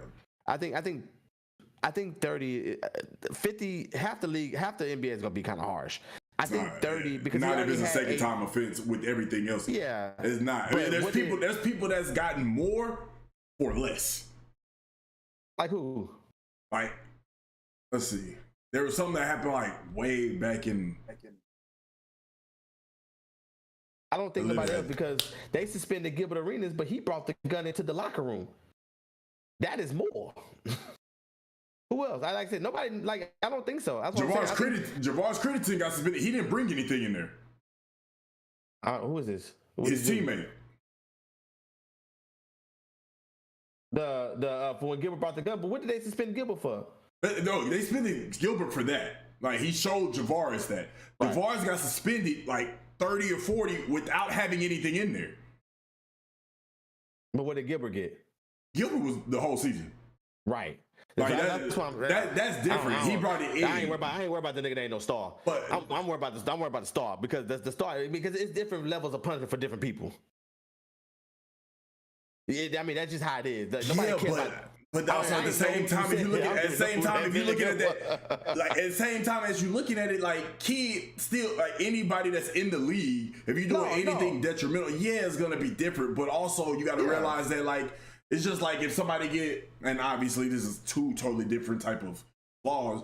If Draymond Green get a technical and Dylan Brooks get a technical for the same thing, who you think gonna get kicked out more? Draymond Green more of a star than Dylan Brooks? So who you think they're gonna lay the hammer down more on? Draymond. That's what I'm saying. It kind of equivalent. Yeah, that's not bad. That's not a good example. Draymond's also a repeat offender. John Moran is a repeat offender in this. No. But Draymond is like over and over and over. We're talking texts. He gets so many that it's just piling My thing up. is that he's a repeat offender. You do it more than once, you repeat. It doesn't matter what it is. Well, yeah, but if you keep, I do think there's a difference between being a second-time offender and then being a 74th-time offender. I think there's a difference in those two. No, there is. When it comes to a business that's making millions and millions of dollars, if they feel like somebody with that big of an influence on their brand, if they repeat again, is going to be kind of crazy. And I mean, I understand where you're coming from. But if they don't give him half the season minimum, it's going to be a lot of backlash on Adam Silver and the NBA. There's going to be backlash regardless of what they do. I think half the season is a little too much, but there's going to be backlash. Even if they gave him 10 games, it's going to be backlash. If they gave him the whole season, it's definitely going to be backlash. So I think it's going to be backlash. Obviously, it's going to be backlash no matter what. Because if they give him the entire season, or if they give him 75% of the season, you're going to have a lot of people saying that's too harsh. But if you give them 10, 20 games, that's why I think they're going to give him like 25 to 30. If they give him 20, I think that's going to deter. If they give him 25, 30, it's going to feel like a slap on the wrist to somebody who makes 8 was a slap on the wrist. 8 was a slap on the wrist. No, that wasn't even a slap. That was just like, hey, we see what you're doing. They gave him 2 games.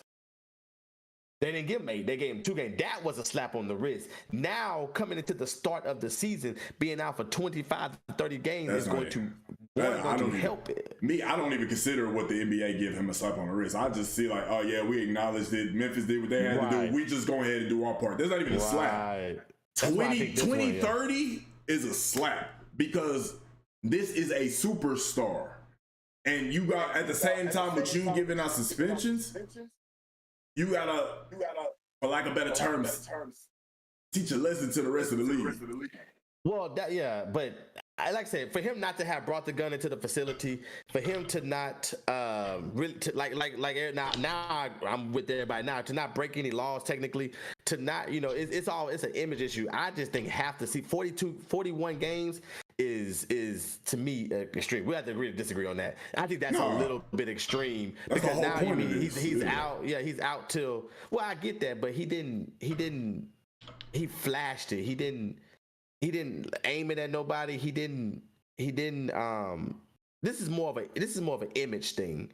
It's not really more of a harmful deterrent. You know what I mean? Like, so I do like 20, 30, that's a lot in the NBA. Like, they don't give out 20 game suspensions. They don't give out 30 game suspensions to anybody. So let me ask you this. Who the last person that even got that kind of suspension? That you could think of, that at least I don't know. I don't necessarily know how long this suspension was. I don't even think it was that long, but and obviously it was warranted in my opinion. But the Malice at the Palace. I thought they were all suspended for the year. Like, no, Artest got suspended for the year. But Steven Jackson got suspended for the year too, didn't he? I don't think he did. I think he still ended up playing some of the games in the season. What did Carmelo and them get? What did Chris Paul get when him and Rondo fought in the middle of the game? He didn't get that much. They got like a game or two or something like that. Yeah, the NBA don't give out 20, 30 game suspensions often. So that's why I think that's where they're gonna hit. I think 40 would be.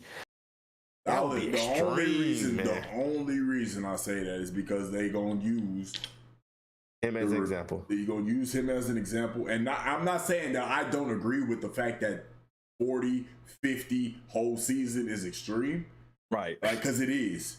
But they're gonna use him as an example, and then they're gonna bring up the strip club. They're gonna bring up the kid. They're gonna bring up his homie flat, the laser pointing in the arena. Yeah, if you pull out the multiplying effect. If you bring out the multiplying effect, that's the only reason why I say he's gonna get at least half the season minimum, because of everything that happened. And then his homie, like you said, if he's in a circle, that's a reflection of him. And if it was in the arena and his homie flashed that, that's a problem. That goes to the Gilbert thing, because like you said, 30. Boom, he got 30 for that. So that's probably the last person that got suspended for like 20, 30 games. Absolutely. Because Melo and Chris Paul and all of them, and then that whole Rockets and Clippers thing where they was in the back fighting, and niggas got suspended for that much. But they gonna bring out all of that stuff and tack it on to the suspension. If he get less than 40, I'll be happy for Ja, because it's not as extreme. But I will be surprised, because that means that they didn't really like, oh, okay, he's one of the faces, and we gotta make sure he's playing. You think about these niggas fighting in the middle of a game. They don't get that. That's tough. They got 30. That nigga got 40 games on his day off. That's tough. 40 games on his.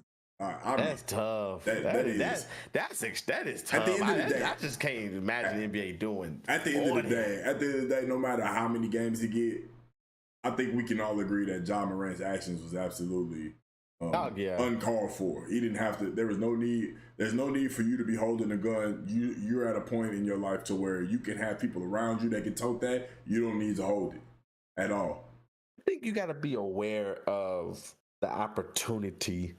And you have to understand the blessing that you have, that you get to play in the National Basketball Association.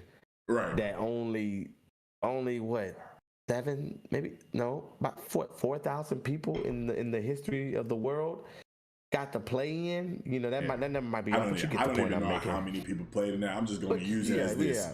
460 roughly are NBA players. Leave it at that.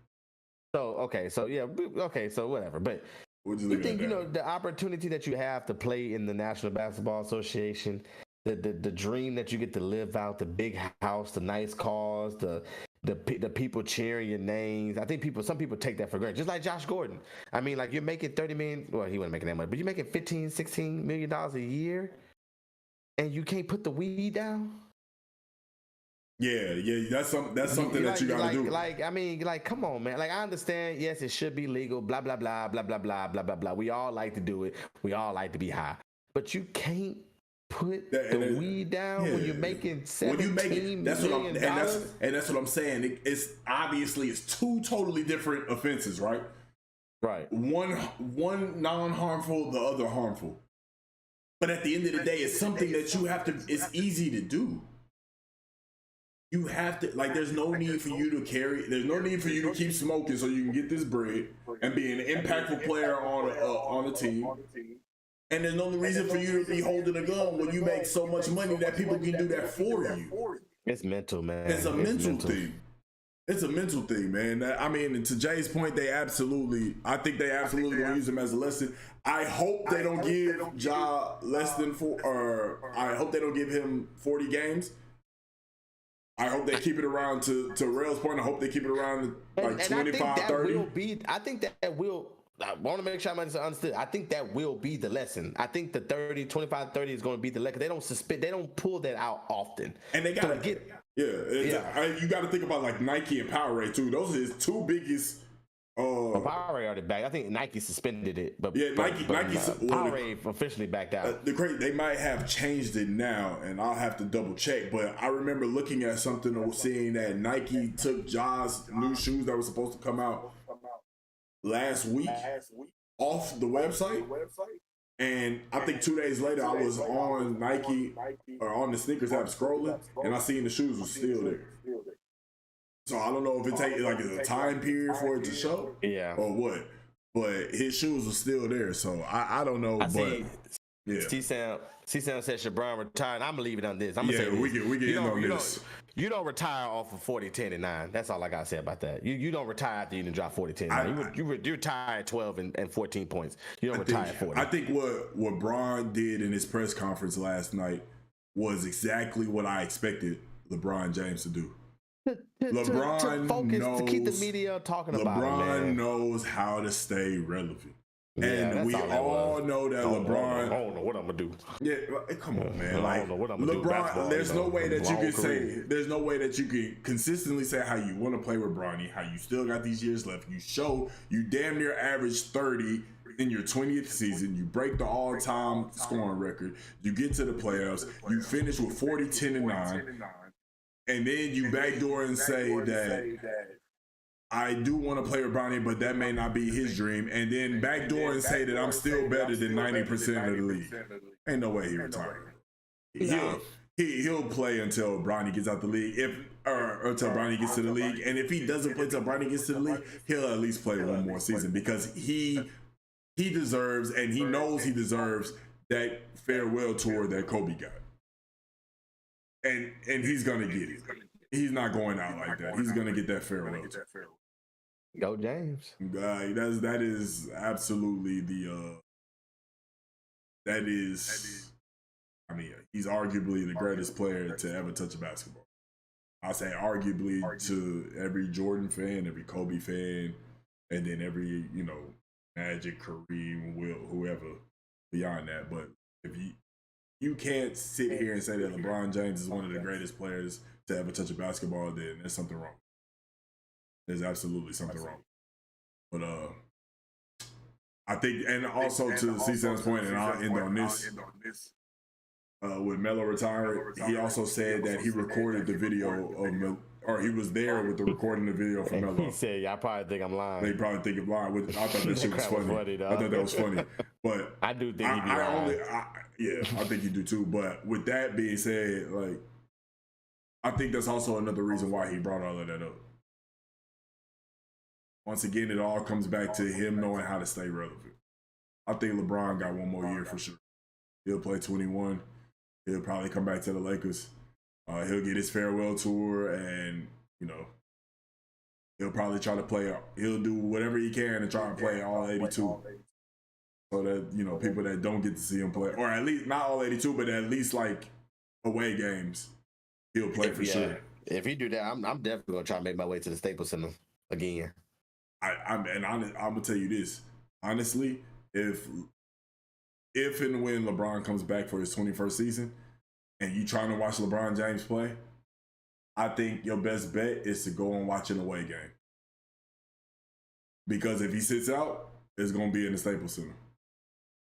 Well, yeah, but I won't go when he playing the Orlando Magic. I'm gonna go when he playing somebody with them big time games. He gonna play unless he's injured. Unless he's injured, like the Warriors, the Suns, the Celtics, stuff like that. He'll play. The Knicks. But that's the one I went to last time. But when he playing, the Magic, I ain't going the that Rockets, the Spurs. Well, actually, he'll play the Spurs. He'll probably play in the Spurs because what's his name? Victor Wumba, whatever his name is. Yeah, the nigga that everybody hyping up. I want to see how he gonna be. We could go on for that for days, but we're gonna go ahead and end it right there. Shout out to everybody that's pulled up to the pod. If you haven't already, please make sure that you like, comment, and subscribe. Make sure that you ring the bell to be notified whenever we go live or whenever we drop a video. We will be back next week. We back to our regularly scheduled program when it comes to this podcast. Now that everything's over with, y'all be safe this weekend, Memorial Day weekend. Y'all don't do anything that we won't do. I'll be up there. I need to call you. I'll talk to you about that. Rail gonna be up here. I just got like a nice little like wireless mic for like vlogs and everything and camera and shit. So we definitely like, even if we just go eat, we gonna vlog something. We're gonna get some type of content. See, Sam, I appreciate you, bro. I appreciate the congrats. I appreciate everybody that showed me love about the wedding. Thank you very much. Yeah, man. This has been, what's this, episode 47? Am I right on that? It might be 48. It might be 48. I don't know, man. There's a lot of things that's running together. Yeah, we'll look at it. But we appreciate y'all. Y'all be easy. Y'all stay safe, and we out, yo.